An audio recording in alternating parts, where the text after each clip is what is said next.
gang, welcome back to today's episode. I'm Wafi, your favorite host.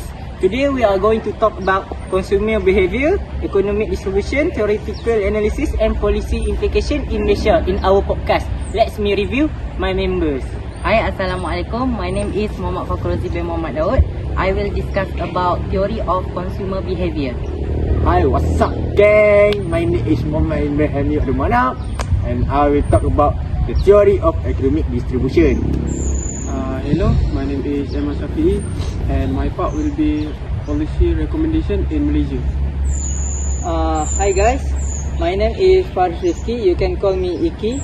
I will talk about conclusion of consumer behaviour, economic distribution, theoretical analysis and policy implication in Malaysia. So grab a drink, get comfy and let's get started. Let's take a quick look at Malaysia itself. Malaysia is a beautiful country in South Asia, made up two main parts, Peninsula Malaysia and East Malaysia on the island of Borneo. Our capital is Kuala Lumpur and the administration capital is Putrajaya. We are known for our rich culture, amazing food and natural resources. By 2025, our population is expected to reach around 34 million people. Made up of Malaysia and Bumiputra 69%, Chinese 23% and Indians 7%. Now let's talk about consumer behaviour. What does that mean? Basically, it's about how people decide to spend their money, whether it's on food, clothes, phone or even Netflix. This just depends on things like how much money they earn, where they live and what their needs or preference are. For example, a family in Kuala Lumpur might spend more on gadget or tuition, while a family in Kelantan might focus more on food and fuel. Now on to economic distribution. This is about how income and wealth are shared across the country. And here's the thing, is not equal. In 2022, the average household income in Malaysia was about 8,479 ringgit Malaysia. But the number doesn't tell the whole story. People in Putrajaya might earn over RM 30,000 ringgit, while in Kelantan it might be under 50,000 ringgit. That's a big gap. And it affects how people live, what they can afford and even the kind of job they do. So, why all this important? Because understanding this help the government make better decision, like how much to give in aid through sumbangan tunai rahmah STR or whether to keep subsidies on things like petrol and cooking oil. It also help business decide what to sell and what price. If people in rural areas can afford expensive product, companies need to adjust their strategies. And although Malaysia income inequality has improved a bit, our Gini coefficient went from 0.407 to 0.404 in 2022. There's still a lot work to do. So wrap it up. The episode looked at how Malaysians spend money and how that spending is connected to income and location. From busy city to quiet kampungs, and everyone's experience is different. And understanding those differences help us build a fair economy. Hopefully, this gives you a clear picture what's going on around us, not just in numbers but in real life. Thanks for listening. So that's all from me. I will pass to my friend Fakhru Rozi. Let's get started. Now, let's move to my part. Segment number 1. Understanding Malaysia consumer behaviour. Picture this. You just got your gaji, your salary. What's the first thing you spend on? Groceries? Maybe a trip to Shopee? Maybe nasi lemak and coffee in the morning? This is consumer behaviour. It's all about how individuals make decisions with their limited income. And in Malaysia, that decision depends on many things: your income level, where you live, and even your culture. For example, the average household income in 2022 was about 8,479 ringgit, but it's not the same across the board. In Putrajaya, it can go above 13,000 ringgit, while in Kelantan, it's below 5,000 ringgit. That's a huge differences, isn't it? And it affects what people can afford and prioritize. Urban folks might spend more on education or gadgets, but in rural areas, essentials like food and fuel come first. Segment number 2. What's utility got to do with it? Now, let's talk economics jargon.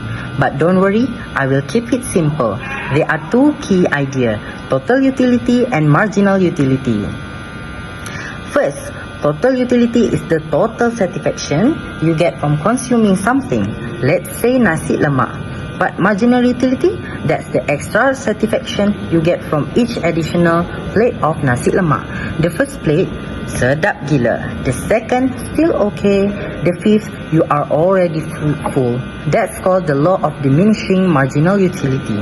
It helps businesses understand pricing and explain why your favorite kuih during Raya feels less special after house number 5. Segment number 3, how consumers reach equilibrium. So how do people decide to buy? Economists call it consumer equilibrium. It's when you get the most happiness for your money. You basically balance your spending to get the biggest bang for your buck. And yes, this happens in real life. For example, studies in Kedah looked at how B40 households budget for food, education and transport, trying to make every ringgit count. Next, let's move to the economic distribution. Now I will talk about the theory of economic distribution. Let's begin with the big picture. Economic distribution, this theory look at how income and wealth are divided among individuals, social classes, or the 4 major factors of production: labor, capital, land and entrepreneurship. At its core, economic distribution is about who get and why. In any economy, people contribute resources, whether it's time, skill, money or land, and in return they are receive a reward. But how fair is that distribution? About determine who earn more and who earn less. That lead us to mechanic behind those rewards, and one of the most important of them is wage.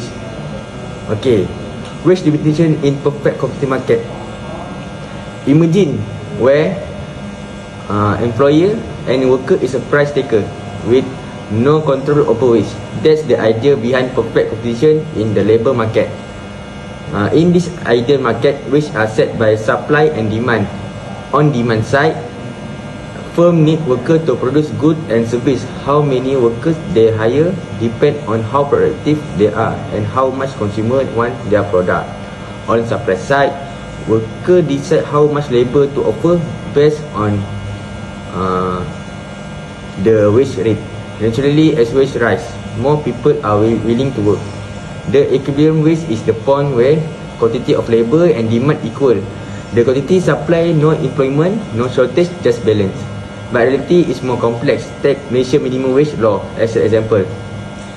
It set floor on how low wage can go, aimed at helping low-income workers and reducing poverty.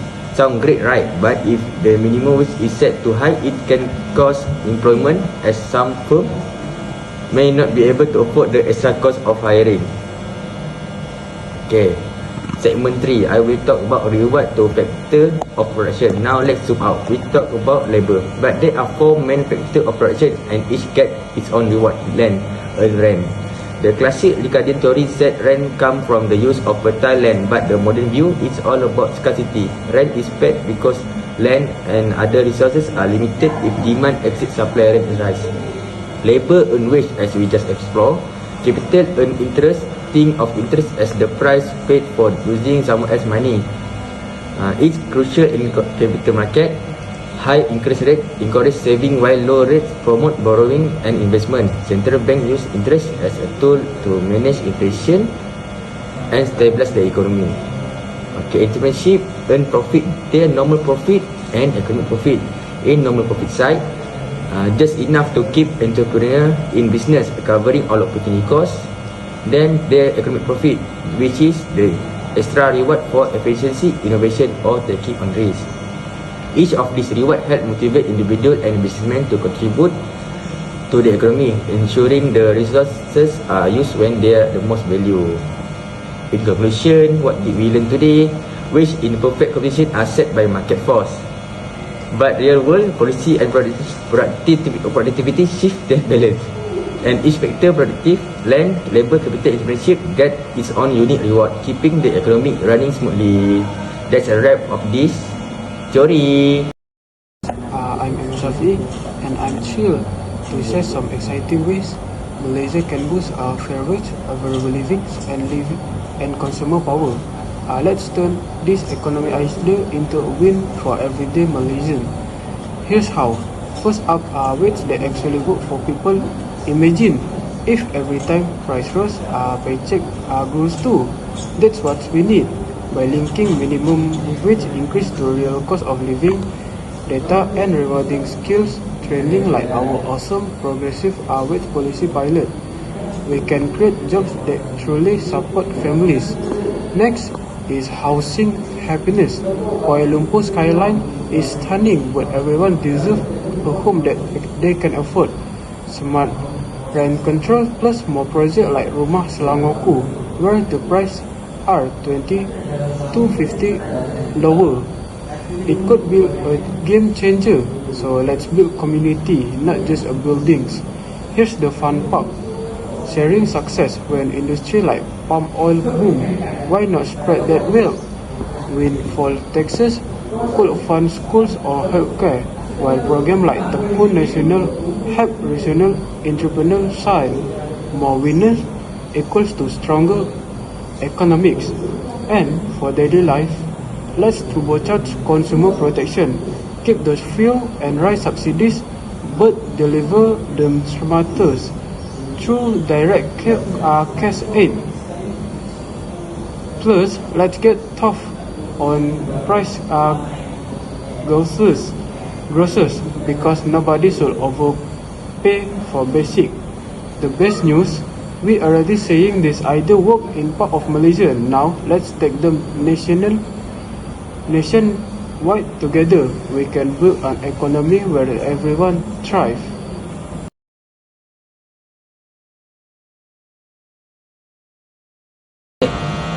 Hi guys, alright, as we wrap up today's topic, let's take a step back and reflect on everything we are covered about consumer behaviour and economic distribution. You see, when we talk about things like marginal utility, consumer equilibrium, or even income distribution, it might sound like complicated economy. But in reality, these concepts are playing in our daily life. Okay. Whether it's choosing a fast food or a healthier option, or figuring out how to stretch your paycheck till the end of the month. That's economy in action. Okay. And when we understand how people make choice with limited income or how wage are determined in the labour market, it's opened our eyes to certain policies exist. Take Malaysia for example. We have got the sumbangan tunai rahmah to support lower income household, rent control program like Rumah Selangorku, and even like jualan rahmah that offer affordable groceries. These aren't just headlines, they are policies influenced by economic theories, trying to make life better for everyone, especially for the B40 group. Okay. So, well, Malaysia is already testing forward thinking strategies like the progressive wage policy pilot, which ties wage increase to productivity. It's a step forward, bridging the income gap and rewarding hardworking Malaysians. We as consumers understand this economic principle, we make better decisions, and that's how we move toward a fair and more sustainable economy. And don't forget, every economic choice you make tell a story. Until next time, stay curious and stay smart. Okay, that's all.